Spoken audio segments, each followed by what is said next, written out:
देखिए, हमारे पास जो लास्ट एप्लीकेशन है कंडक्शन का, उसका नाम है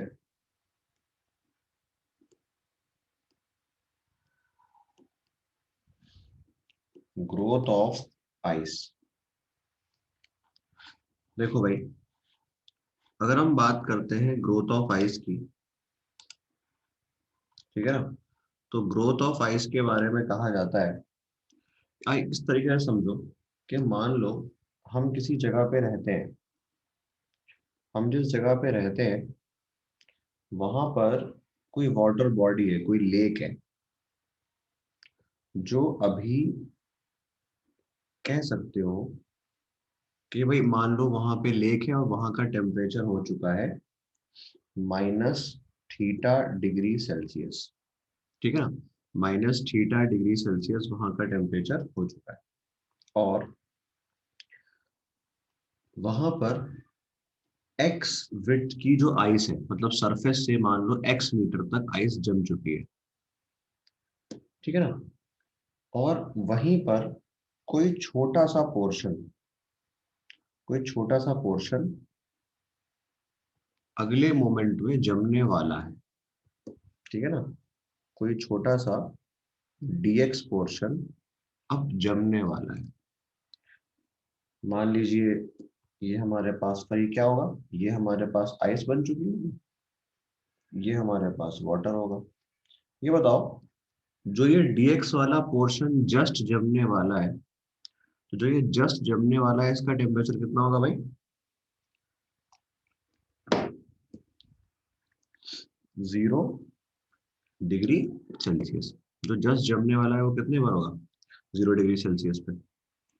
अब एक चीज देखो, आप कह सकते हो कि 0 डिग्री सेल्सियस हाई टेम्परेचर है और -θ लो टेम्परेचर।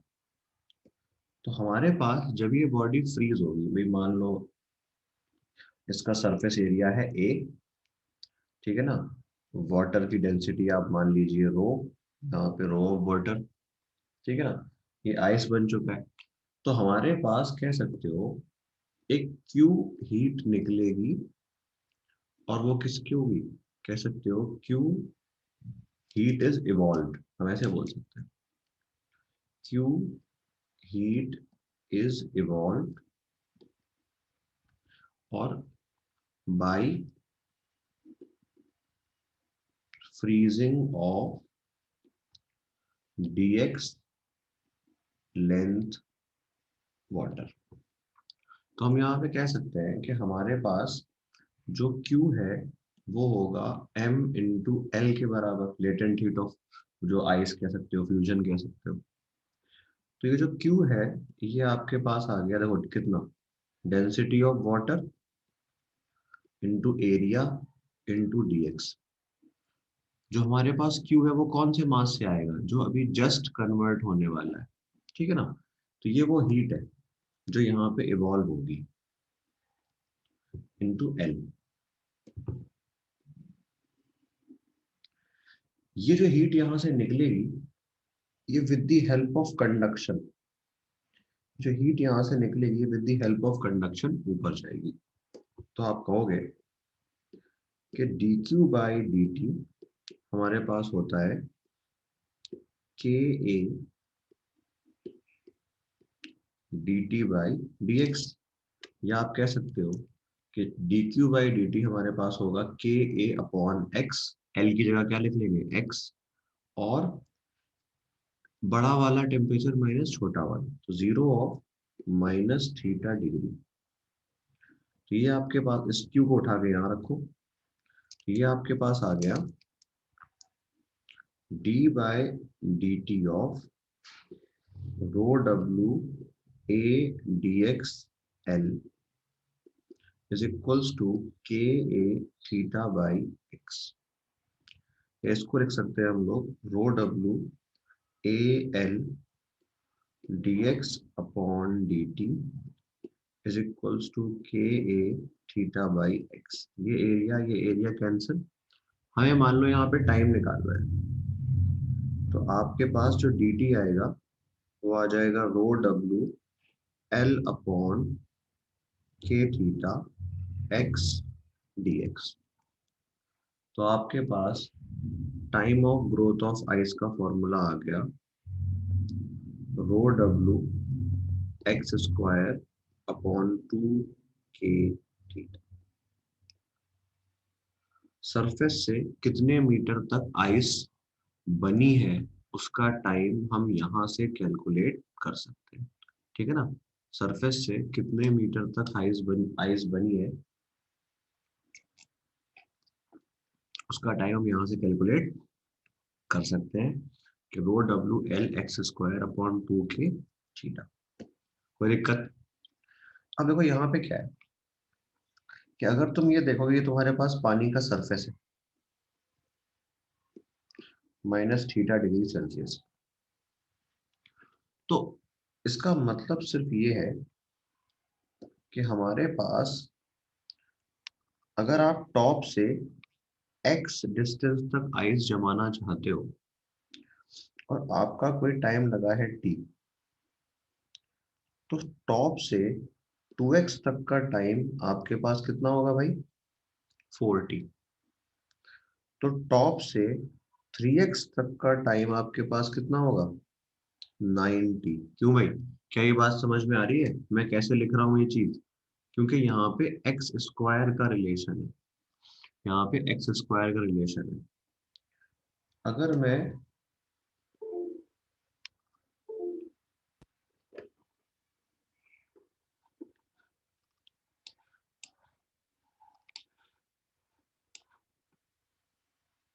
आप लोगों को स्क्रीन विजिबल है?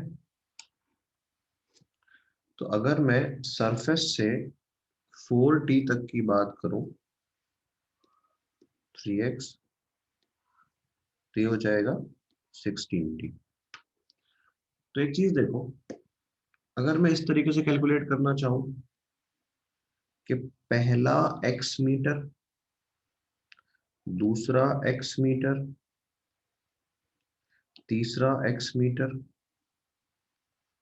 चौथा x मीटर, तो ऐसी कंडीशन में हमारा टाइम कितना आ जाएगा? t, 3t, 5t, 9t। इसका मतलब आप कह सकते हो इस जगह पे हम लिख पाएंगे कि हमारे पास जो रेशियो ऑफ टाइम है वो आ जाएगा 1, 3, 5, 7, 9, 11, इस तरीके से। तो हमारे पास इस पे अक्सर सवाल आता है, तो आपको बस पता होना चाहिए भाई फिर किस तरीके से क्वेश्चन सॉल्व करा जाएगा। कहीं पर सवाल आ गया कि पहला 5 मीटर ऑफ आइस 2 दिन में जमा, तो अगला 5 मीटर 6 दिन में, उसके बाद 10 दिन में, फिर 14 दिन में, फिर 18 दिन में, फिर 22 दिन में। समझ में आई बात? इसीलिए क्या होता है, इसीलिए किसी भी जगह पे ये जो ग्रोथ ऑफ आइस होती है ये एक बहुत ज्यादा स्लो प्रोसेस है, ठीक है ना। बहुत ज्यादा स्लो रेट पे होती है जो उसकी आइस फ्रीजिंग है, सिर्फ इसलिए क्योंकि वहां पर होता क्या है, वहां पर आप कह सकते हो कि जो प्रोपोर्शनैलिटी है वो एक्स स्क्वायर के प्रोपोर्शनल वाली है। बोलो भाई, क्या समझ में आ गया सब लोगों को ये? तो हमारे पास इस पर डायरेक्ट सवाल भी हो सकता है कि हमारे पास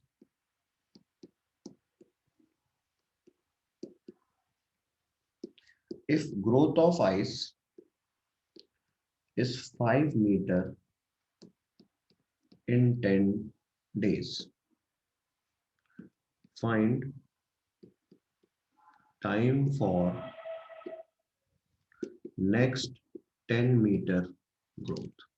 बताओ भाई, आसान सवाल है, कुछ करना ही नहीं है।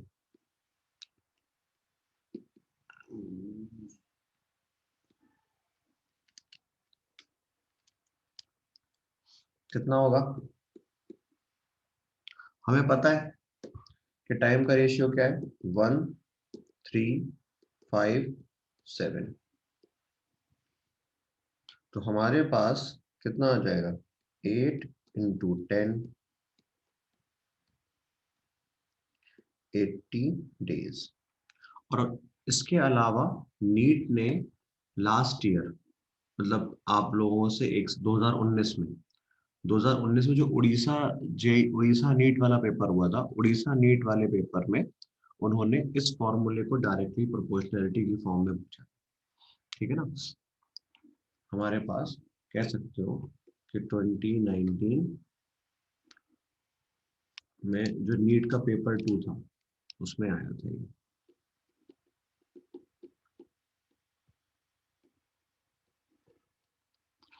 Direct formula.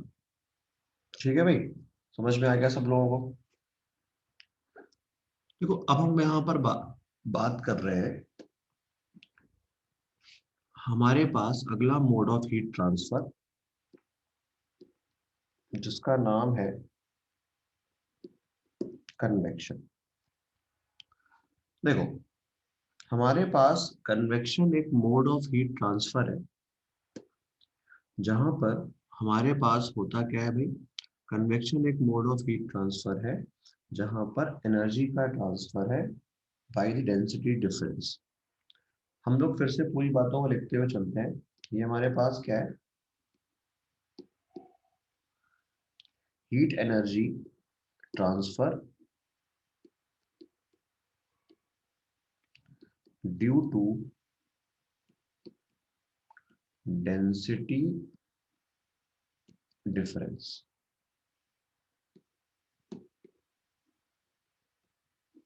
In liquid and gas. Heat energy का transfer due to density difference in liquid and gas is termed as convection. ठीक है ना। तो आप कह सकते हो इज नोन एज कन्वेक्शन। यहां पर क्या है, इस टाइप के हीट ट्रांसफर में हमने आपको पहले भी पढ़ाया था कि यहाँ पे क्या होता है भाई, यहाँ पे actual transfer of medium particle होता है। क्या है भाई,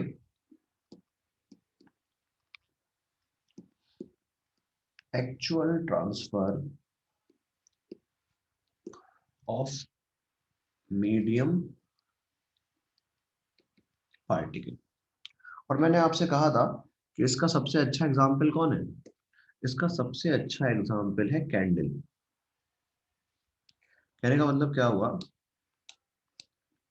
कि आप एक कैंडल को लेकर आए, आपने कैंडल को जलाया, तो जैसे ही आप कैंडल को जलाओगे तो कह सकते हो कि यहाँ पर इसकी सराउंडिंग में जो हॉट एयर है वो हॉट एयर इस तरीके से ऊपर जाएगी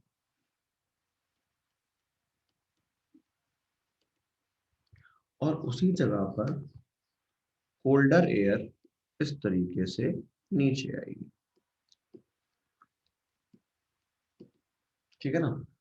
यहाँ पर क्या हुआ है भाई, सिंपल सी बात कि हमारे पास इस जगह पे टेम्परेचर ज्यादा है तो डेंसिटी लो हो गई है, और यहाँ पर डेंसिटी जो है वो हाई हो गई है। तो हैवियर लिक्विड लाइटर लिक्विड को मूव कराना चाहता है। क्लियर ये चीज, आई बात समझ में। तो हमारे पास कह सकते हो कि इस अभी देखो, जब तक हम सवाल में सिर्फ कन्वेक्शन कह रहे हैं तो एक बात याद रखनी है, फिलहाल हम आगे चल के लिख भी लेंगे। हमारे पास कन्वेक्शन दो टाइप के होते हैं, एक कहा जाता है फोर्स्ड कन्वेक्शन, एक कहा जाता है नेचुरल कन्वेक्शन।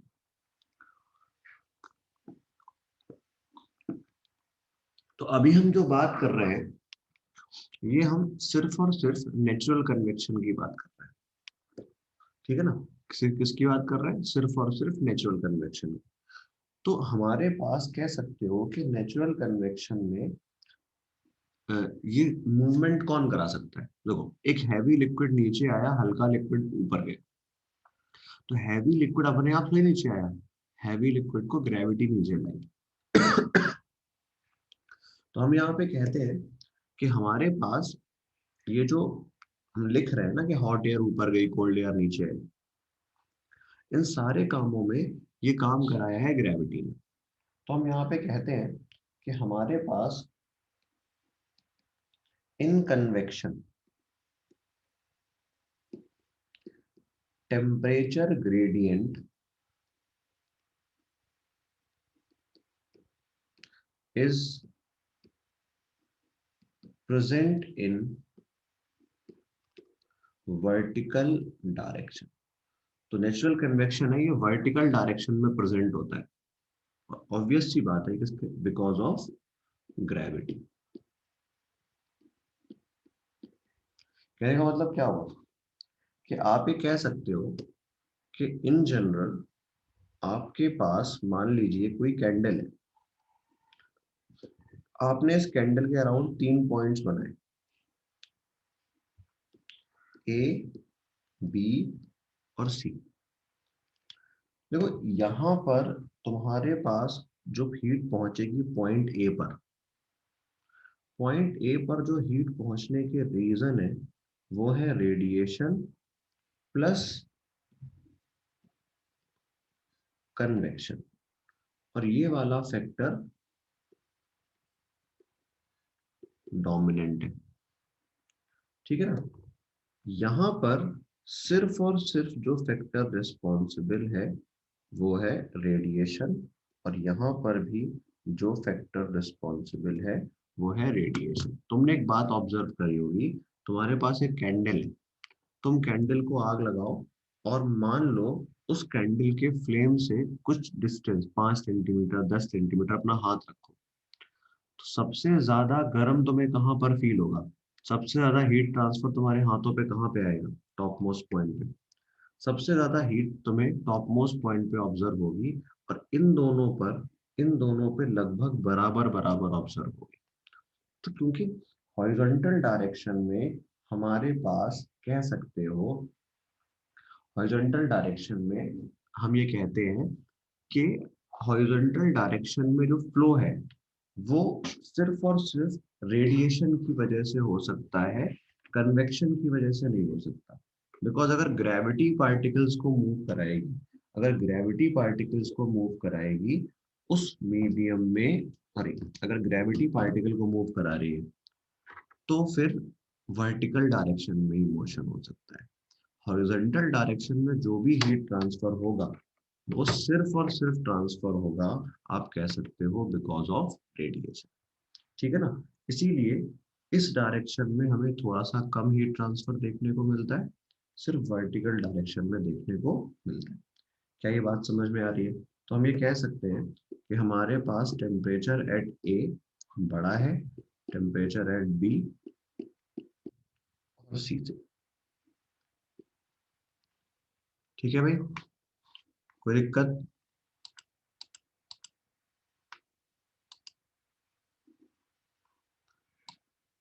चलिए अब देखो, तो इसमें हमें छोटे छोटे क्वेश्चंस भी हमसे कभी कभी पूछ लेता है। जैसे मान लो मैं तुमसे पूछूं, मेरे पास एक वाटर हीटर है, ये पानी भरा हुआ है, हम वाटर हीटर को लेकर आए, हम अपने वाटर हीटर को ऐसे भी जोड़ सकते हैं, हम अपने वाटर हीटर को यूं भी जोड़ सकते हैं, और हम अपने वाटर हीटर को यूं भी जोड़ सकते हैं। सवाल आपसे कई सारे पूछ सकता है, जैसे हीट ट्रांसफर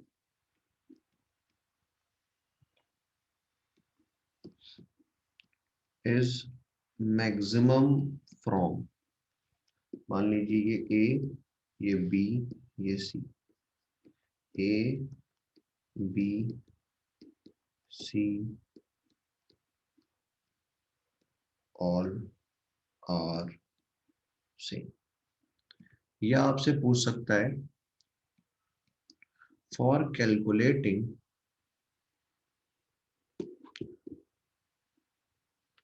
थर्मल कंडक्टिविटी,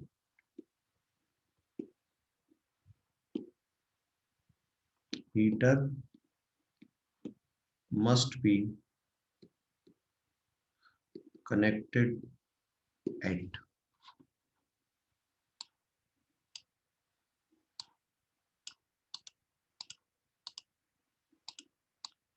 बताओ भाई।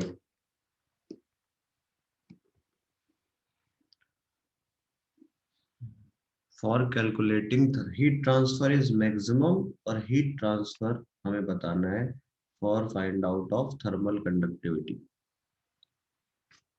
बोलो भाई, पहले वाले का आंसर बताओ और दूसरे वाले का आंसर बताओ, ऑर्डर में लिख दो, कॉमा कॉमा करके, पहले पहले वाले का, बाद में दूसरे वाले का।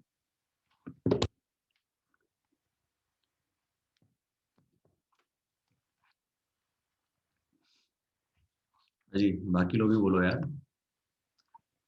हीट ट्रांसफर मैक्सिमम कहाँ होगा?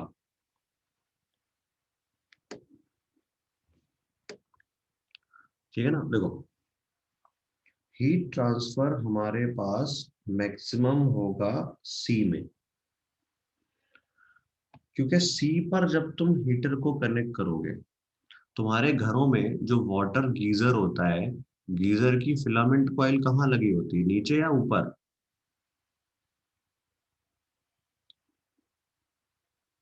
गीजर की फिलामेंट कॉइल कहाँ लगी होती है? नीचे लगी होती है ना, ताकि पानी जल्दी गर्म हो, ताकि पानी जल्दी गर्म हो। क्योंकि यहाँ पर जब वो तुम उसे कनेक्ट करोगे, तो यहाँ पर जो हीट ट्रांसफर होगा वो कंडक्शन और कन्वेक्शन दोनों की वजह से होगा। ठीक है ना। तो अगर हमें मैक्सिमम हीट ट्रांसफर चाहिए, तो हम उसे नीचे कनेक्ट करेंगे। फिर ये कह रहा है कि हमें कैलकुलेट करनी है थर्मल कंडक्टिविटी। थर्मल कंडक्टिविटी का मतलब कंडक्शन कराना है। ये बताओ, ऐसी कौन सी जगह है जहां से सिर्फ कंडक्शन पॉसिबल है? देखो, जब तुम ए पर कनेक्ट करोगे, तो ए पर कनेक्ट करने पे कोल्ड चीज नीचे है, हॉट चीज ऊपर। तो बताओ, क्या कभी भी ग्रेविटी की वजह से वाटर मूव कर पाएगा? हल्की चीज ऊपर है तो वाटर कभी मूव करेगा ही नहीं। हल्की चीज ऊपर की साइड पर है तो वाटर कभी मूव करेगा ही नहीं। और जब वाटर मूव करेगा ही नहीं, तो कोई मतलब ही नहीं बनता। तो हमारे पास अगर थर्मल कंडक्टिविटी है, तो ऊपर कनेक्ट करेंगे। मैक्सिमम हीट ट्रांसफर, या पूछ लेता कि किस वाली सेक्शन पे कन्वेक्शन डोमिनेंट है, तो भी हम कहाँ कहते हैं? सी वाले। ठीक है, चलिए। अब देखो, हमारे पास मेनली जो कन्वेक्शन है, ये बेस्ड ऑन ग्रेविटी। हमारे पास जो कन्वेक्शन है ये बेस्ड ऑन ग्रेविटी। तो जहां पर ग्रेविटी ही जीरो हो गई, यहाँ पर फिर कोई कन्वेक्शन नहीं।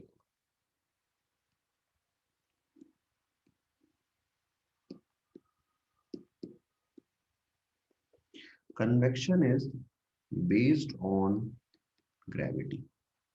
और हमारे पास, if gravity is zero, if gravity is zero, there will be no convection। वहां पर कोई कन्वेक्शन नहीं होगा।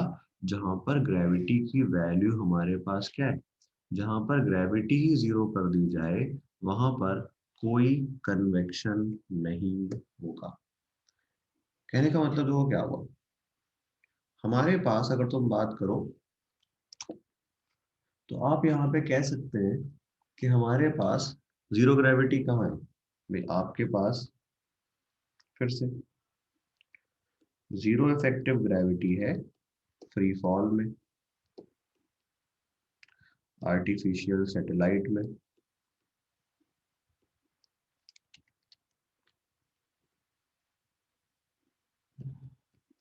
ठीक है ना। और उसके अलावा आप कह सकते हो आर्टिफिशियल सैटेलाइट में है, फ्री फॉल के टाइम पर है, और कहाँ है, ग्रेविटी फ्री स्पेस में। तो जहां पर नेट चीजें जीरो हैं, फिर वहां पर कन्वेक्शन से हीटिंग कराना पॉसिबल नहीं है। तो इसी पर बेस्ड हमारे पास सिर्फ फिर से सवाल हो सकता है। सवाल मान लो आ जाए,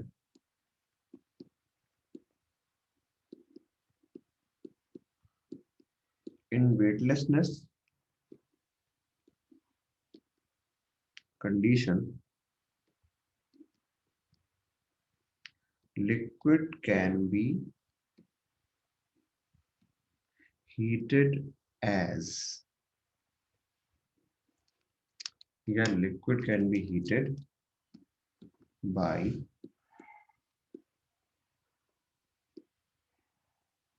conduction, convection, radiation,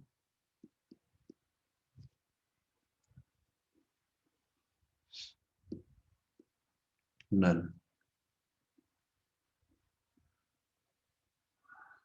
बताओ भाई।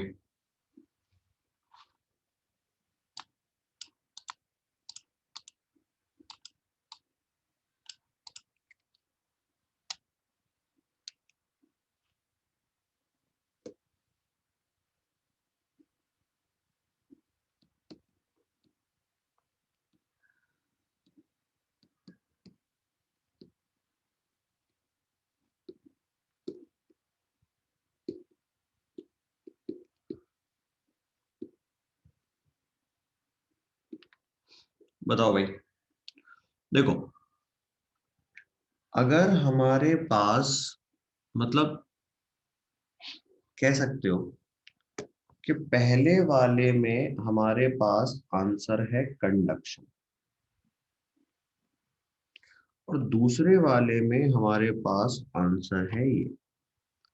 अगर प्रॉपरली स्पेसिफाइड हो, अगर प्रॉपरली स्पेसिफाइड हो कि वेटलेस कंडीशन में वाटर को हीट नहीं कर सकते, तब तो ये चूज करते हैं। वरना एक बहुत slight transfer of heat conduction की वजह से होता है, वरना एक बहुत slight transfer of heat conduction की वजह से होता है।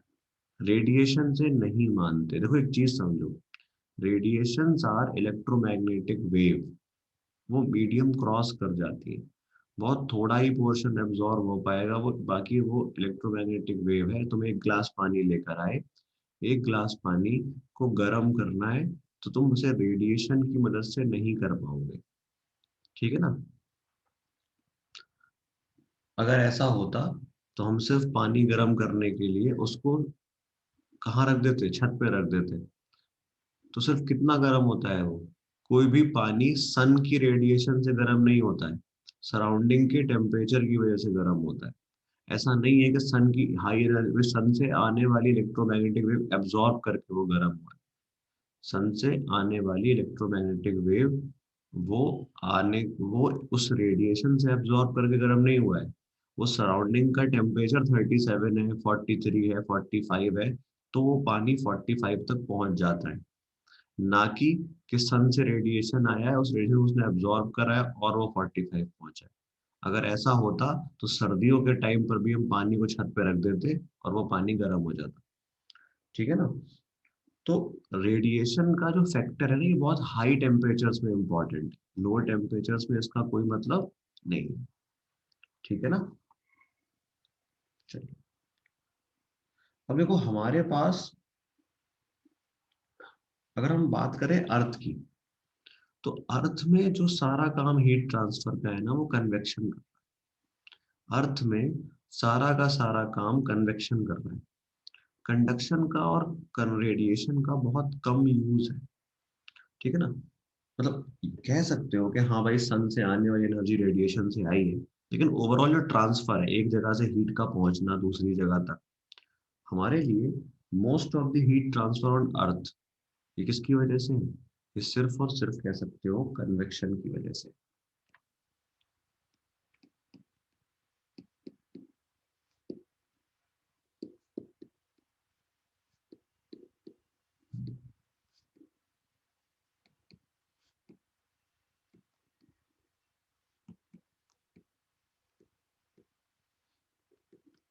ठीक है ना। हमारे पास most of the heat transfer on earth is due to convection. Conduction का और कंट्रीब्यूशन का रेडिएशन का और कंडक्शन का कंट्रीब्यूशन बहुत छोटा है।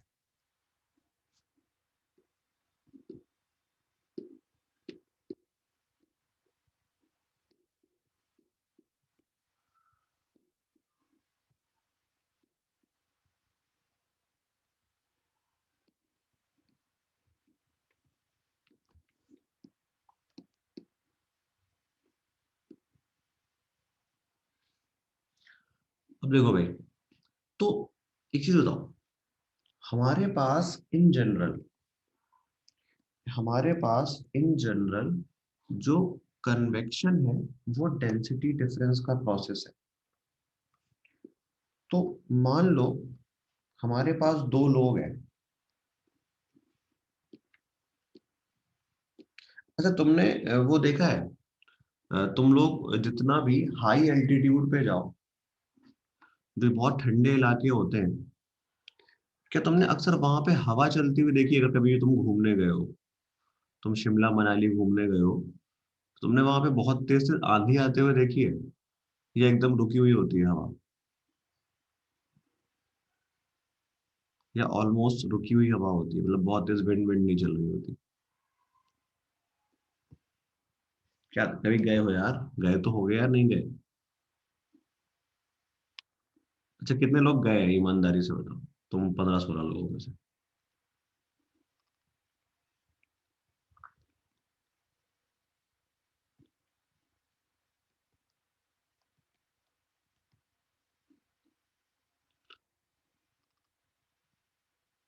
कश्मीर गए हो ना? तो तुमने कितने लोग कश्मीर शिमला विमला गए? वहां पे आंधी चल रही थी क्या, ठंडी ठंडी हवाओं की?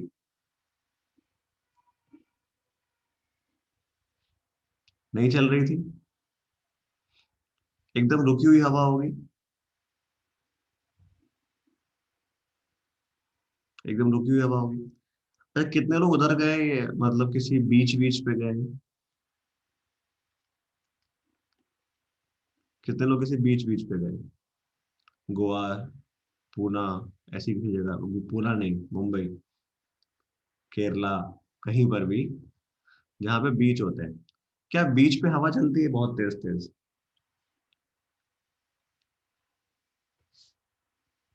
क्यों भाई, क्या बीच पे हवा चलती है ना? तो एक्चुअली क्या होता है, हम दो लोग हैं, एक इंसान सी लेवल पे है और एक हाई एल्टीट्यूड पे है।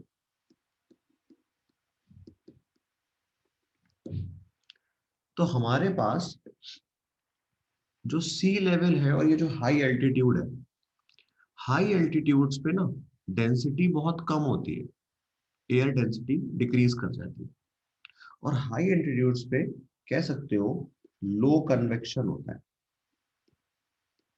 यहाँ पर कन्वेक्शन कम होता है, और यहाँ पर हाई कन्वेक्शन होता है। तो जहां पर कन्वेक्शन ज्यादा होगा वहां पर विंड ज्यादा चलेगी। ठीक है ना? हमारे पास ब्लोइंग ऑफ विंड जो है ना, हमारे पास ब्लोइंग ऑफ विंड जो है, ये कह सकते हो ब्लोइंग ऑफ विंड जो है ये मेनली कन्वेक्शन की वजह से है। तो हाई कन्वेक्शन बिकॉज यहाँ पर डेंसिटी हाई होती है, लो कन्वेक्शन बिकॉज यहाँ पे डेंसिटी लो होती है। तो हमेशा हमारे पास याद रखना, सी लेवल पे बहुत तेज तेज विंड्स चलती हैं, बिकॉज वहां पे कन्वेक्शन डोमिनेंट है। सबसे ज्यादा कन्वेक्शन कहाँ देखने को मिलता है? सी लेवल पर। इसीलिए वहां पर बहुत तेज तेज हवा चल रही होती है। और कन्वेक्शन वाली जो कन्वेक्शन है वो हाई एल्टीट्यूड्स पे काफी कम होता है। तो वहां पर तुम्हें बहुत रेयर, अब कोई प्रॉब्लम ही है, कोई कुछ तूफान आ रहा है तो एक अलग बात है, नॉर्मल कंडीशन पे वहां पर हवा चलती हुई दिखाई नहीं देती। समझ में आया भाई? तो बस ये बात याद रखनी है और कुछ नहीं।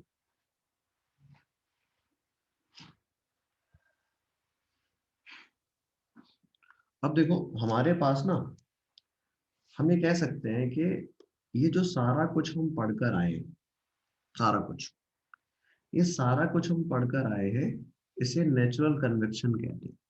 तो हम बस लिख लेते हैं,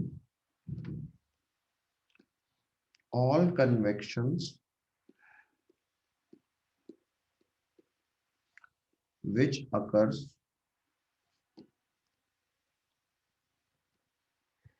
naturally due to which occurs naturally due to gravity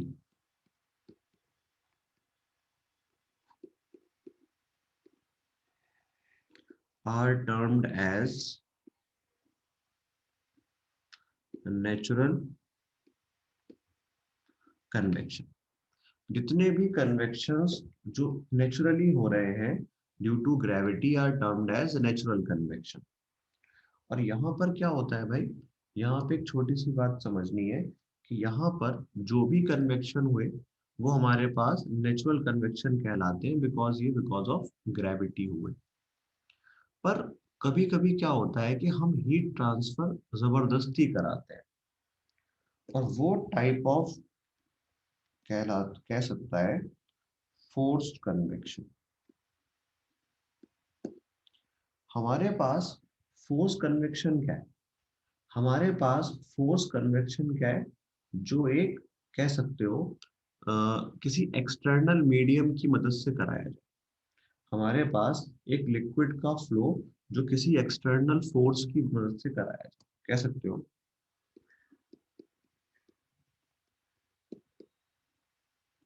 flow of heat transfer with the help of external force। भाई कहने का मतलब क्या हुआ, तुम्हारे पास एक तुम चाय लेकर आए, तुम चाय लेकर आए पीने के लिए। जब तुम चाय लेकर आए तो तुमने देखा चाय बहुत धीरे धीरे ठंडी हो रही है, तो तुमने क्या करा उसको जल्दी ठंडा करने के लिए भाई, तुमने उसको जल्दी ठंडा करने के लिए उसके ऊपर फूंक मारना शुरू कर दी। जब तुमने फूंक मारना शुरू करी तो तुमने क्या करा, तुमने एक फोर्स कन्वेक्शन कराया, तुमने एक फोर्स कन्वेक्शन कराया, तुमने उसको जबरदस्ती हीट ट्रांसफर करने पे मजबूर किया। ठीक है ना। तो ये हमारे पास क्या है, फ्लो ऑफ हीट किसी एक्सटर्नल सोर्स की वजह से। कुछ भी केस मान लो कि भाई, जैसे तुमने देखा होगा कि तुम्हारे घर में मान लो गीजर नहीं है, पानी की इमर्शन रॉड है। तो जब तुम इमर्शन रॉड से पानी गर्म करते हो तो क्या होता है, इमर्शन रॉड से पानी गर्म करने पर जो पानी है वो बाल्टी में ऊपर ऊपर गर्म हो जाता है, नीचे ठंडा रह जाता है। क्यों भाई, सही बात कह रहा हूँ, बताओ। सही बात कह रहा हूँ ना। इमर्शन रॉड से तुमने पानी अगर गर्म किया है, या तुम सब बहुत पैसे वाले हो, तुम्हारे पास इमर्शन रॉड नहीं है, गीजर ही है, या हम जैसे गरीब लोगों की बातें हैं सिर्फ ये, बोलो भाई।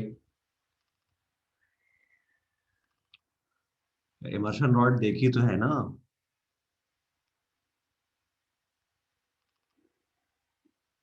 क्यों भाई, क्या तुमने इमर्शन रॉड देखी है? तो उस तुमने इमर्शन, भाई साहब, इमर्शन रॉड नहीं देखी? क्या से देखा है? देखो एक पानी की रॉड आती है, ऐसे बाल्टी में डालते हैं उसको, ठीक है ना। उसको जब तुम पानी के अंदर डालते हो तो उसमें हम उसे ऊपर की साइड से डालते हैं, तो इस वजह से क्या होता है कि ऊपर ऊपर पानी गर्म हो जाता है, और बॉटम की साइड पर अक्सर बाल्टी में पानी ठंडा रह जाता है। तो ये बताओ, ऊपर गर्म पानी है और नीचे ठंडा पानी, हर जगह हीट को ट्रांसफर कराने के लिए तुम क्या करते हो?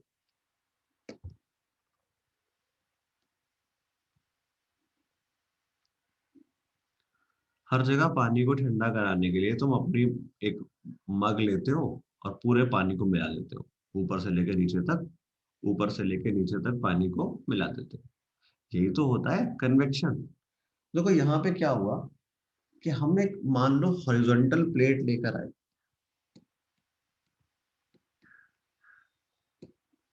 अब इस हॉरिजॉन्टल प्लेट को देखो, तो इस हॉरिजॉन्टल प्लेट में अगर तुमने पानी को ऐसे भरा हुआ है तो क्या होगा, इस जगह पर हाई टेम्परेचर मिलेगा,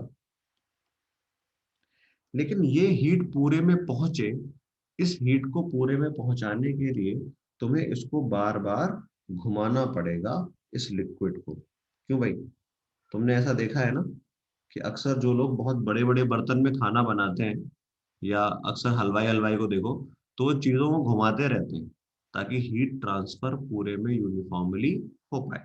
तो सिंपल है, वो मोड ऑफ हीट ट्रांसफर जो किसी एक्सटर्नल मीडियम की मदद से हो, उसको हम लोग कह देते हैं convection.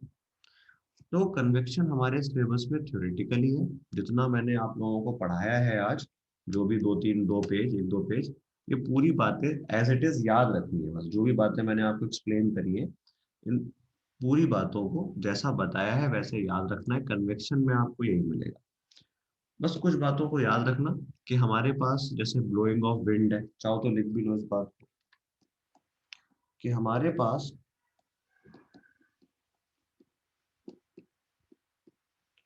blowing of wind is natural convection. हमारे पास जो विंड है ये भी क्या है, ये भी एक टाइप ऑफ नेचुरल कन्वेक्शन। तो कुछ एग्जांपल्स हैं वो याद रखने, बाकी सवाल आपको डीबीबी में आपको और मिलते रहेंगे, ठीक है ना। चलिए अब हम यहाँ पे बात कर रहे हैं भाई, जो इस पार्ट देखो, हमारे पास मोड ऑफ हीट ट्रांसफर है तीन, पर मोड ऑफ हीट ट्रांसफर में कन्वेक्शन हो गया थ्योरेटिकल पूरा, न्यूमेरिकल मिलेगा कंडक्शन पे, न्यूमेरिकल मिलेगा रेडिएशन पे। अब हम लोग यहाँ पे स्टार्ट करने वाले हैं, रेडिएशन कह लो या इसको तुम थर्मल रेडिएशन कह लो। बात यहाँ पर कैसी है, बात यहाँ पर सेम है।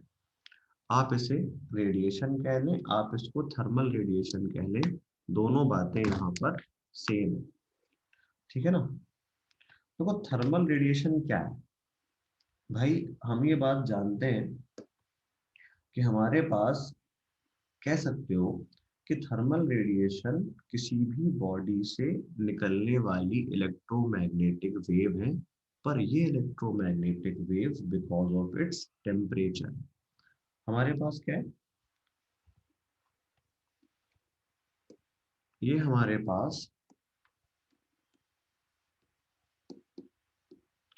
मोड ऑफ हीट ट्रांसफर, ये हमारे पास क्या है भाई, ये हमारे पास मोड ऑफ हीट ट्रांसफर है ड्यू टू, आप कह सकते हो mode of heat transfer by electromagnetic waves from surface of a body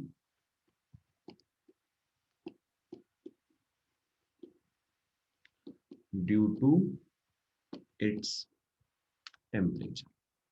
thermal radiation हमारे पास कह सकते हो एक मोड ऑफ हीट ट्रांसफर है by electromagnetic waves from surface of a body due to its temperature.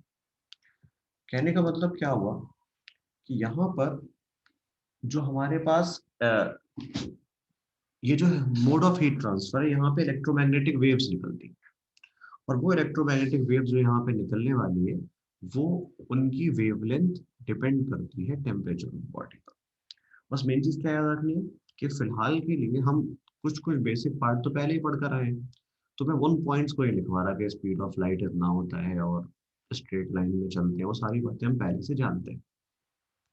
होता क्या है बस कि यहाँ पर ये रेडिएशन बिकॉज ऑफ टेम्परेचर निकला है, तो इसको हम लोग थर्मल रेडिएशन कहते हैं। हमारे पास क्या है कि radiation intensity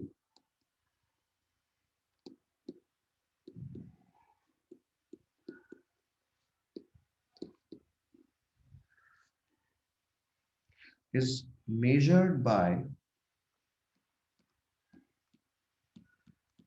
a specific device named as bolometer and thermopile। हमारे पास दो डिवाइसेस होते हैं इनका, देखो वैसे तो कुछ कुछ किताबों में डायग्राम भी होता है और कुछ लोग पढ़ाते भी होंगे, मुझे पता नहीं, बट हमारे सिलेबस में सिर्फ इसका नाम है, ठीक है ना। अगर कहीं तुमने पढ़ रखा है इग्नोर मारना, सिर्फ नाम याद रखना कि दो डिवाइस होते हैं जिसको हम लोग कहते हैं बोलोमीटर एंड थर्मोपाइल, और इन दोनों को हम रेडिएशन की इंटेंसिटी कैलकुलेट करने के लिए इस्तेमाल करते हैं। हमारे पास कहने का मतलब क्या है, अगर रेडिएशन की इंटेंसिटी कैलकुलेट कर रहे हैं तो कहते हैं वोलोमीटर थर्मोपाइल, और अगर टेम्परेचर बना तो टेम्परेचर के लिए हम बना ही चुके थे कि टेम्परेचर कैलकुलेट करने के लिए हमने एक डिवाइस बनाया है जिसको क्या बोलते हैं हम, रेडिएशन पायरोमीटर, जिसको हम बोलते हैं रेडिएशन पायरोमीटर, जिसका काम क्या है, जिसका काम है टेम्परेचर कैलकुलेट करना with the help of Stephen's law. वो तो हम पहले ही लिख चुके हैं। अब देखो भाई, थोड़ा सा यहाँ पे रफ आइडिया लेते हैं हम लोग, कह सकते हो वेवलेंथ का। देखो, हमें पता है कि हमारे पास जो इलेक्ट्रोमैग्नेटिक वेव स्पेक्ट्रम है, अगर तुम इलेक्ट्रोमैग्नेटिक वेव स्पेक्ट्रम की बात करो तो भाई तुम्हें ये बात पता है कि हमारे पास 0 से 1 एंगस्ट्रॉम तक जो वेवलेंथ है वो हमारे पास कहलाती हैं गामा रेज। उसके बाद यहां से लेकर लगभग 100 एंगस्ट्रॉम तक हमारे पास होती हैं एक्स रेज। उसके बाद यहां से लेकर लगभग 3800 एंगस्ट्रॉम तक हमारे पास है यूवी। फिर 3800 से हमारे पास 6800 एंगस्ट्रॉम तक जो वेवलेंथ है वो है आपके पास विजिबल। और उसके बाद आप कह सकते हो थोड़ी सी बड़ी रेंज तक हमारे पास होती है आईआर, थोड़ी सी बड़ी नहीं, यहाँ से तो काफी बड़ी, ठीक है ना, काफी बड़ी रेंज होती है हमारे पास आईआर की। उसके बाद आपको यहाँ मिल जाएंगी माइक्रोवेव्स, और यहाँ कहीं आपको मिलेंगी रेडियो वेव्स, ठीक है ना। तो तुम्हारे पास ये चीजें होती हैं। अच्छा, मतलब तुमने एक रे और पढ़ रखी होगी यहाँ कहीं,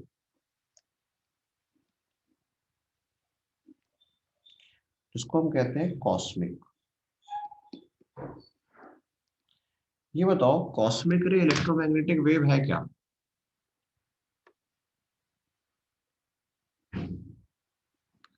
बोलो भाई।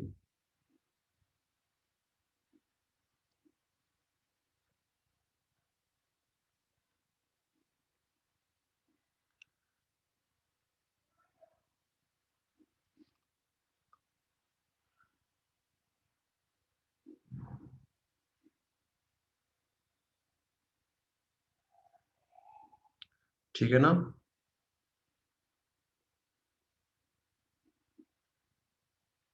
बताओ।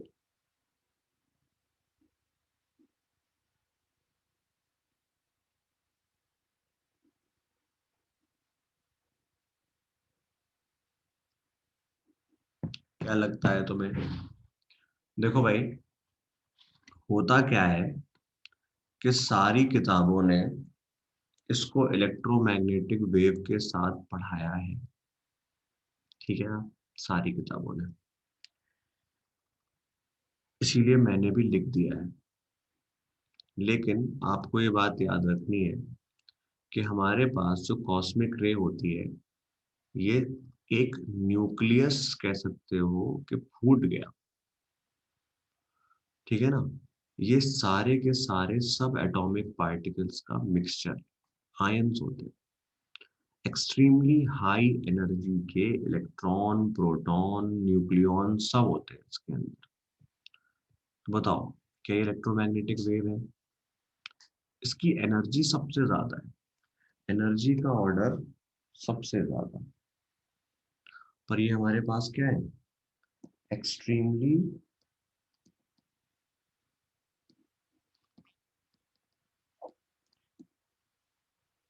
हाई एनर्जी सब एटॉमिक पार्टिकल्स। तो बताओ भाई, तो क्या इसको इलेक्ट्रोमैग्नेटिक वेव बोलेंगे?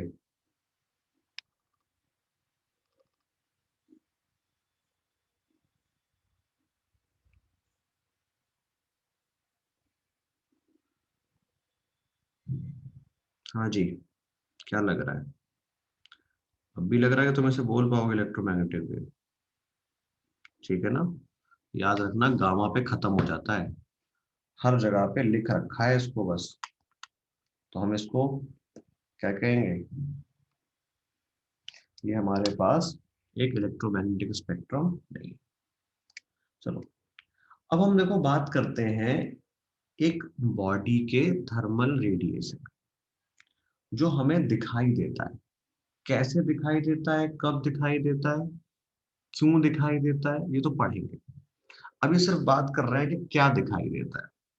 ये बताओ, हम ये कह रहे हैं कि हर बॉडी अपने सरफेस से एक थर्मल रेडिएशन एमिट करती है।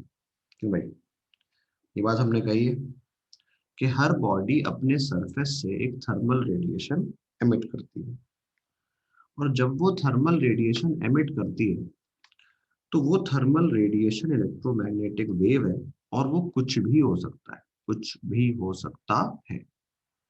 तो एक बात बताओ, हमने जब किसी बॉडी को गर्म करना शुरू करा, तुम एक मेटल का मान लो चम्मच लेकर आए, तुमने चम्मच को गैस पे रखा और गर्म करना शुरू करा। तो शुरुआत में या अभी जो चम्मच है, जो स्पून है, वो तुम्हें नॉर्मल कलर का, जो उसका एक्चुअल रंग है वैसा ही दिखाई दे रहा है। तुम उसे गर्म करोगे, उसके कलर में कोई चेंज नहीं आएगा, जैसा है वैसा दिखाई देगा। धीरे धीरे जब तुम उसे और गर्म करोगे, तो वो सबसे पहले हल्का सा रेड दिखाई देगा। ठीक है ना? तुम उसे और गर्म करोगे तो वो रेड से ब्लू पे चला जाएगा, और उसके बाद जब तुम उसे और गर्म करते हो तो वो वाइट हॉट हो जाता है। ठीक है ना? क्यों भाई? क्या हमने ऐसी ही बातें पढ़ी होती हैं कि जब हम किसी बॉडी को गर्म करते हैं तो मेरे पास कोई जो बॉडी है वो इस तरीके से अपना वेरिएशन शो करती है कि पहले वो बॉडी मेरे पास रेड हॉट मतलब नॉर्मल कलर की होती है, फिर वो रेड हॉट होती है, फिर वो हमारे पास कह सकते हो कि वो हमारे पास धीरे धीरे ब्लू होती है, फिर वो व्हाइट हॉट हो जाती है। तो एक्चुअली वैसे तो हम ये बात आगे चल के पढ़ेंगे, पर थोड़ा सा रफ आइडिया देने के लिए मुझे ये बात पहले भी एक बार लिखनी पड़ रही है। देखो, थर्मल रेडिएशन क्या है, आगे चल के यही बात एक लॉ के साथ पढ़ाई जाएगी। पर फिलहाल के लिए हमारे पास क्या होता है कि when a material is at some temperature T, तो क्या हुआ, इन्होंने कहा कि every body emits some radiation, every body emits some radiation due to its absolute temperature, and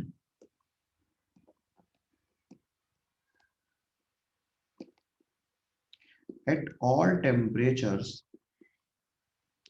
there is one particular wavelength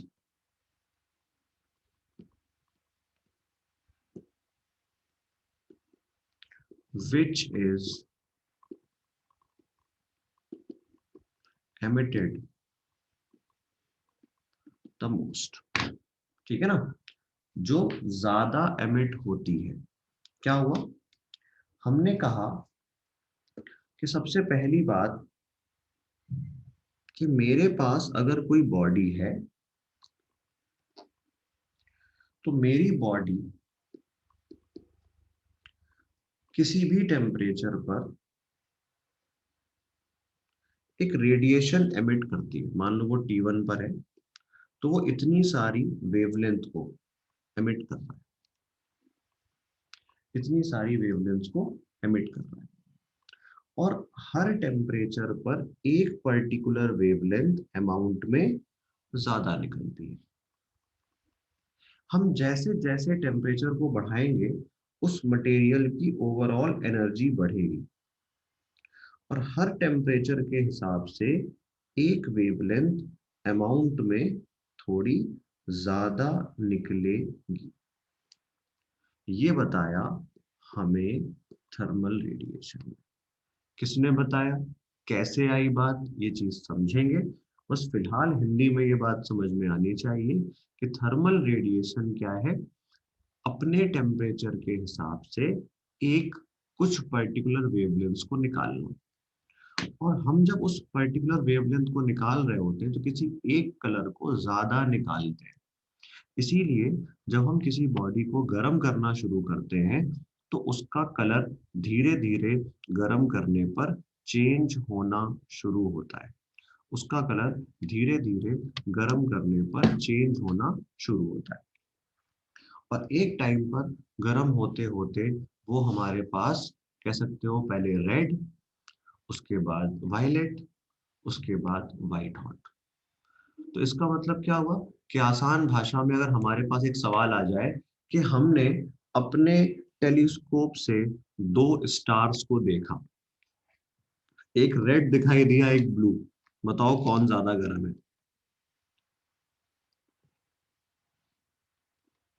बताओ भाई, कौन ज्यादा गर्म है? ब्लू वाला। क्योंकि हमें खुद ये पता है कि जब हम किसी बॉडी को गर्म करते हैं, जब हम किसी बॉडी को गर्म करते हैं तो वो बॉडी सबसे पहले हमें रेड दिखाई देती है, उसके बाद ब्लू दिखाई देती है, और उसके बाद हमें वो व्हाइट हॉट समझ में आती है। तो ये चीज क्या है, ये चीज हमारे पास है थर्मल रेडिएशन। खैर, इसकी सारी डिटेल को पढ़ने से पहले हमें रेडिएशन के कुछ बेसिक टर्म डिफाइन करने पड़ेंगे, तब हम आगे बढ़ पाएंगे। देखो भाई, हम यहाँ पे रेडिएशन में सबसे पहले नेचर ऑफ सरफेस पढ़ेंगे।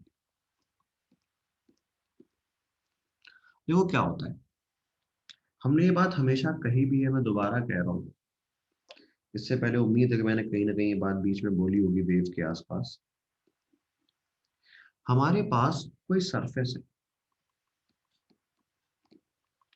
हम इस सरफेस पर एक इलेक्ट्रोमैग्नेटिक वेव भेजते हैं।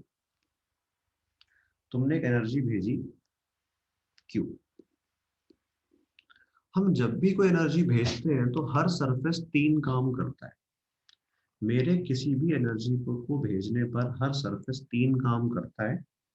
एक पोर्शन को वो वहीं के वहीं रिफ्लेक्ट कर देता है, कुछ पोर्शन, कह सकते हो, मटेरियल एब्जॉर्ब कर लेता है, और रिमेनिंग पोर्शन को वो ट्रांसमिट कर देता है, रिफ्रैक्ट कर देता है।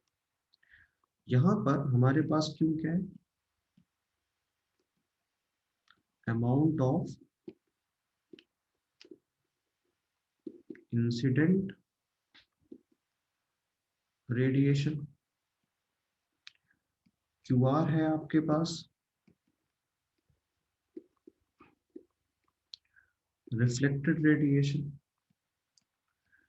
क्यू ए है आपके पास, एब्जॉर्ब रेडिएशन, और क्यू टी है आपके पास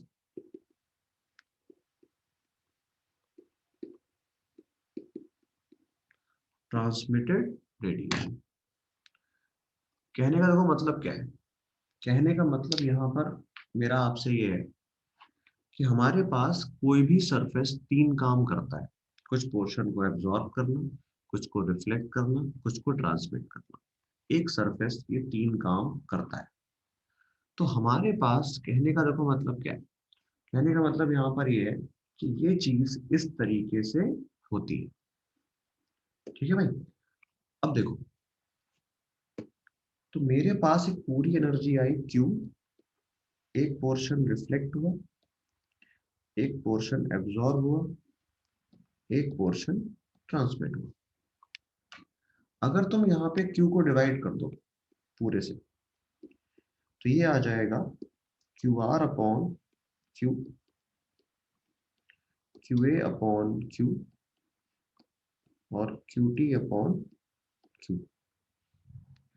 और हमारे पास अगर तुम देखो तो इस QR अपॉन Q को हम डिनोट करते हैं सिंपल R से, और ये हमारे पास कहलाता है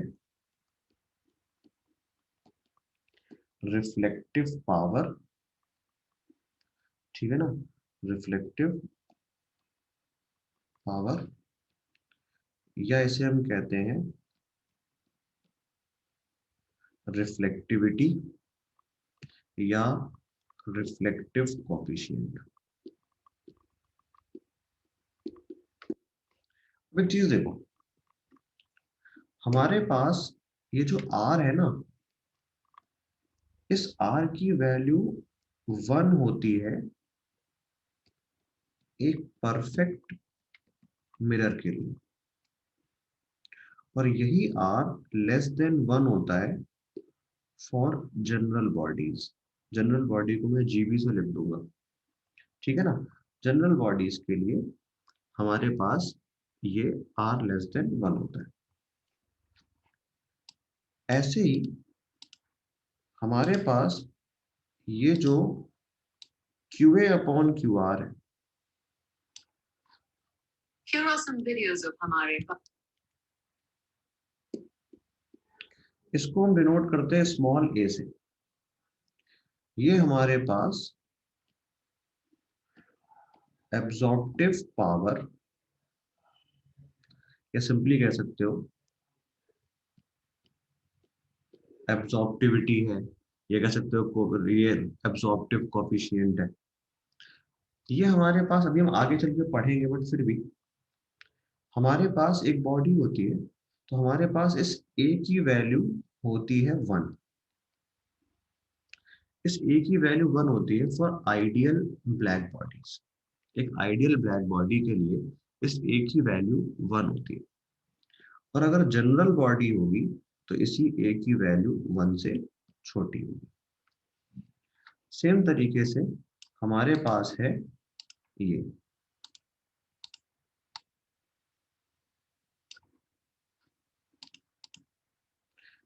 इसको हम कहते हैं स्मॉल t, और ये हमारे पास है ट्रांसमिटिव पावर,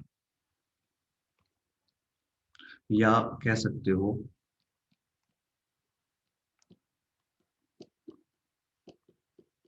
ट्रांसमिटिविटी।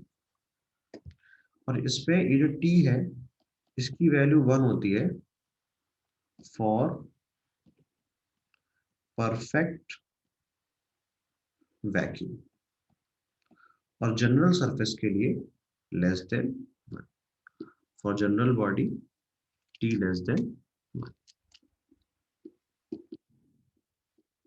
ओवरऑल हम ये कह सकते हैं कि a plus r plus t equals to 1, जहां पर ये सब के सब कैसे हैं, ये सब के सब a r और t, भले ही इनके नाम में पावर लगाओ, ये सब के सब कैसे हैं, ये सब के सब हमारे पास डायमेंशन लेस है, ठीक है भाई। ये सारे के सारे हमारे पास कैसे हैं, डायमेंशन लेस।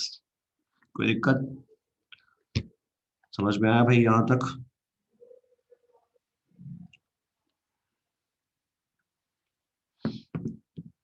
बोलिए। ठीक है भाई, तो इसके आगे हम लोग नेक्स्ट टर्न पे करते हैं, क्योंकि मुझे यहाँ से कोचिंग पहुंचना है अभी। और आज शाम को, एक मिनट,